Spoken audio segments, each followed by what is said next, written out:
Hello बच्चों, welcome back in my YouTube channel Anka education hub और मैं हूं पूनम कौशिक। तो चलिए फटाफट से ना देर करते हुए शुरू करते हैं हमारे अलंकार की क्लास को।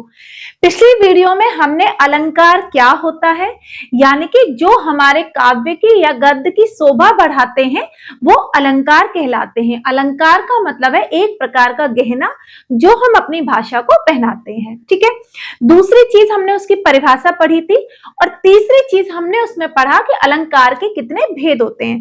तो हमने सीख लिया कि अलंकार के 3 भेद होते हैं। कितने भेद होते हैं? 3 भेद होते हैं, शब्दालंकार, अर्थालंकार और उभय अलंकार। शब्दालंकार में जो मुख्य जो होते हैं भेद, शब्दालंकार के 6 भेद होते हैं और उसकी परिभाषा समझें तो जिन शब्दों के द्वारा काव्य में, गद्य में या किसी कविता में जब हम उसकी शोभा को और बढ़ाते हैं तो वो हमारे शब्दालंकार कहलाते हैं। शब्दालंकार के भी कई भेद हैं। ठीक है, उन्हीं भेदों में आज हम पहले वाले भेद को पढ़ेंगे जिसका नाम है अनुप्रांस अलंकार। तो आज हमारा क्या टॉपिक होने वाला है? अनुप्रांस अलंकार, जो कि बच्चों शब्दालंकार का ही पहला भेद है या पहला प्रकार है। तो जो अनुप्रांस अलंकार है ये कौन सा अलंकार है? शब्दालंकार है, जिसमें कि शब्दों के द्वारा हम किसी रूप को, काव्य का हो या गद्य का, उसको हम एक अलंकृत रूप देते हैं। चलिए, अनुप्रांस की सबसे पहले हम देखेंगे कि परिभाषा क्या होती है।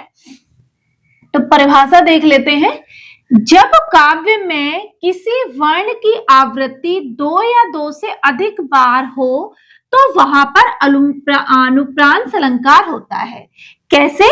कि जब काव्य का मतलब है बच्चों कविता, किसी कविता में या पद्य में किसी वर्ण का मतलब है इकाई या कोई अक्षर, इकाई मतलब अक्षर मतलब कि वर्ण। जब किसी कविता में किसी अक्षर की आवृत्ति या तो 2 बार हो, कम से कम 2 बार तो होनी ही चाहिए, इसके अलावा अगर 2 से अधिक बार भी हो तो वहां पर अनुप्रांस अलंकार होता है। यानी कि कोई भी कविता का जो लाइन है उसमें किसी वर्ण की आवृत्ति, वर्ण मतलब कोई अक्षर, क ख ग घ ण, कोई भी अक्षर, उसकी आवृत्ति यानी कि बार बार वो आ रहा है, कम से कम 2 बार आया हुआ हो या फिर 2 से अधिक बार, कितनी भी बार होगा, और सेम अक्षर, ऐसा नहीं अलग अलग, सेम एक ही अक्षर की जब आवृत्ति बार बार होती है, रिपीट होती है, इंग्लिश में आप समझ लीजिएगा रिपीट होगा जब हमारा कोई भी लेटर, वर्ड, तो वहां पर हमारा अनुप्रांस अलंकार होगा।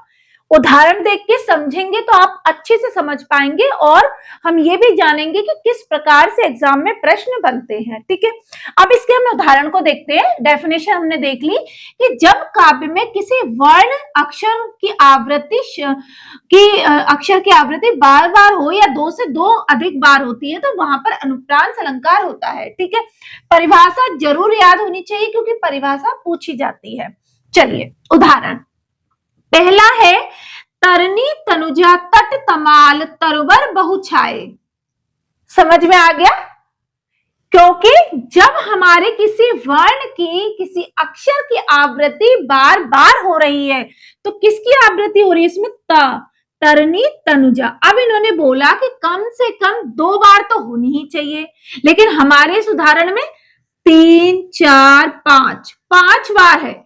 कितनी बार है? 5 बार एक ही वर्ण की आवृत्ति हो रही है, एक ही अक्षर बार बार आ रहा है, तो हमारा हो गया अनुप्रांस अलंकार। तरनी तनुजा तट तमाल तरुवर बहु छाए, यानी कि जो ता शब्द है, वर्ण है, अक्षर है, इसकी क्या हो रही है? आवृत्ति हो रही है।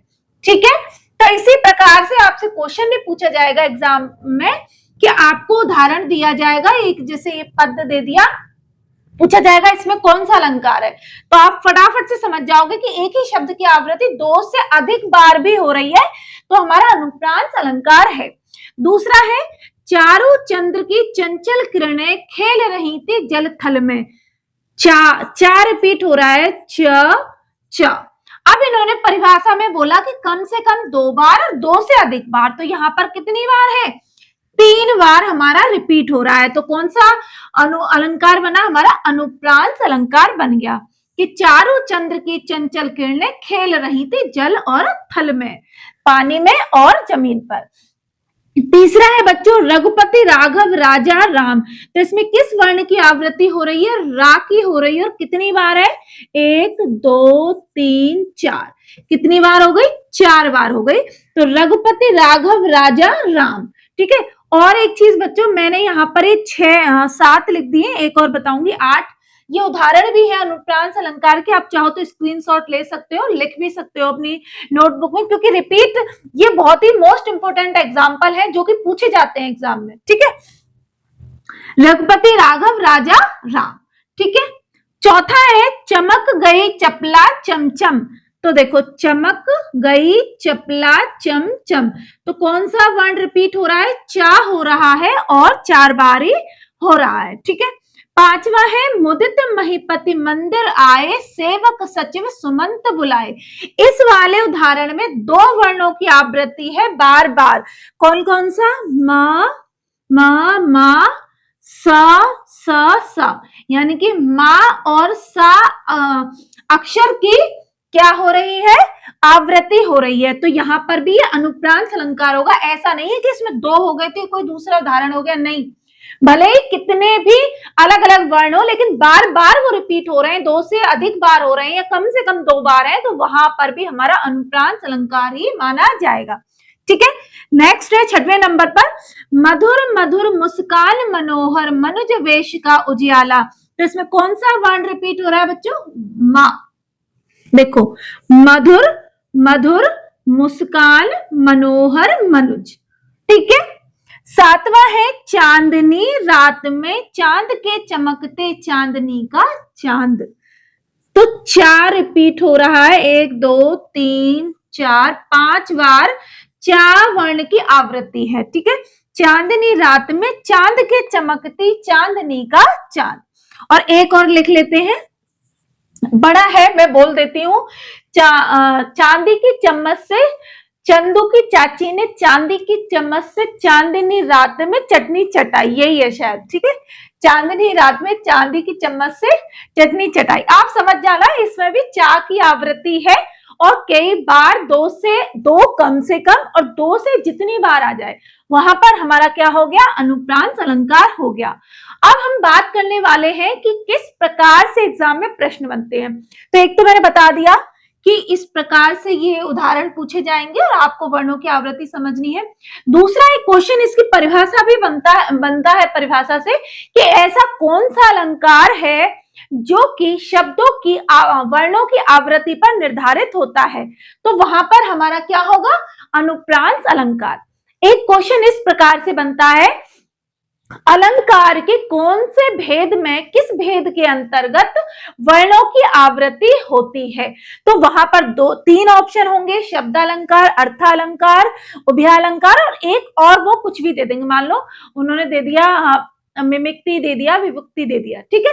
तो वहां पर हमारा क्या आंसर होगा, शब्दालंकार, क्योंकि अनुप्रांत अलंकार जो आता है वो शब्दालंकार के अंतर्गत ही आता है, ठीक है। तो ये सारे एग्जाम्पल है, आप इन्हें याद भी रख लेना और हो सके तो अपने नोट्स में आप लिख भी लेना इनको, आपको आसानी रहेगी।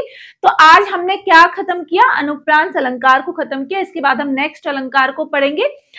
छोटी छोटी वीडियो से ये फायदा होगा आपको कि आप एक एक अलंकार अच्छे से समझते जाएंगे और नोट्स भी तैयार होते जाएंगे और साथ के साथ आपका रिवीजन भी होता जाएगा, ठीक है। तो चलिए मिलते हैं फिर से एक नई क्लास में नए टॉपिक के साथ, तब तक बने रहिए हमारे साथ, बाय बाय, राधे राधे।